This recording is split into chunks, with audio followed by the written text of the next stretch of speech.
শোন, রাত যত গভীর হবে ততই আমাদের আবির্ভাব হবে।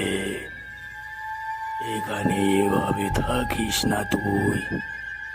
না কথা, আমি বলছিলাম যে আমার তো থাকার কোনো ইচ্ছা নেই।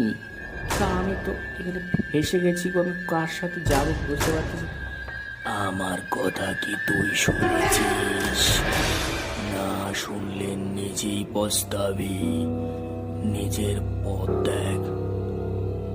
ও সুবলদা যা বলতেছে তা শুনতে হবে আমাকে, নাহলে তো মজা যাবো না আমাকে। কথা ঠিক আছে তাহলে ওকে চলে যাবো না আমরা তাড়াতাড়ি এখান থেকে। আর দেরি করিস না। নিজের মতো নিজের পথ দেখ, সকাল সকাল।